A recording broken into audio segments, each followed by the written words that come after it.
गर्ज व गायत कुछ और ही है। अल्लाह ताला ने इंसानियत का आगाज फरमाते ही अंबिया का सिलसिला शुरू फरमाया।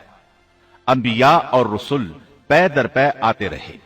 कहा जाता है कि रसूलों की तादाद 300 से जायद है और अंबिया की तादाद 1,24,000 से जायद है। गोया अल्लाह ताला ने बनी नौए इंसान को सीधा रास्ता दिखाने के लिए इतनी बड़ी तादाद में अंबिया और रसूल मबऊस फरमाए। कुरान करीम के बयान करदा किसस हकीकत पर मबनी है, इसलिए दूसरे तमाम किसस और वाकयात से इम्तियाजी हैसियत रखते हैं। इनका ताल्लुक ख्यालात और जहनों से घड़ी हुई बातों से नहीं, बल्कि वो जमीन पर वाक़े हो चुके। इंसानों ने अपनी जिंदगी के मुख्तलिफ अदवार में उनका मुशाहदा किया और फिर ये वाकयात इस लिहाज से भी मुनफरिद हैं कि इबरत का बाइस हैं।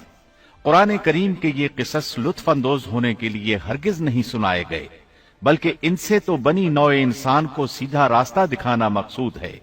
ये मकसद था कि इंसानियत इबरत पकड़े, रोजे जजा के बारे में आंखें खोल ले, इन वाकयात को सुनकर और पढ़कर अपना रास्ता मुंतखब कर ले।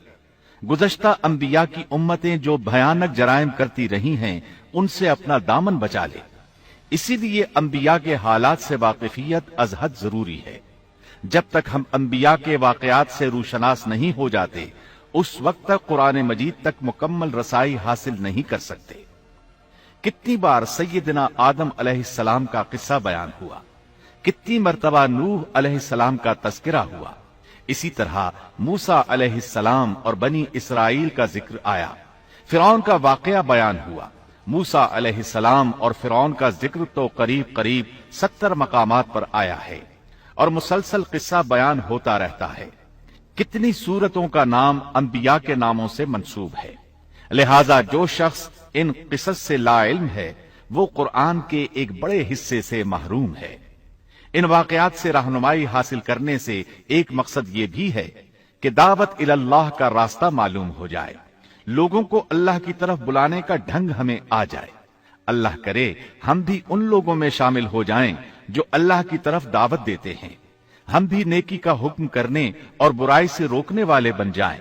अम्र बिल मारूफ और नही अनिल मुनकर के सही रास्ते पर चलना उस वक्त तक मुमकिन नहीं जब तक कि हमारे सामने कोई ऐसा नमूना मौजूद न हो जिसके मुताबिक हम अपने आप को चला सकें।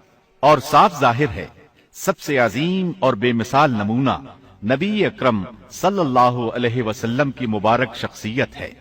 जैसा कि अल्लाह ताला फरमाते हैं, यकीनन तुम्हारे लिए रसूलुल्लाह की जिंदगी बेहतरीन नमूना है।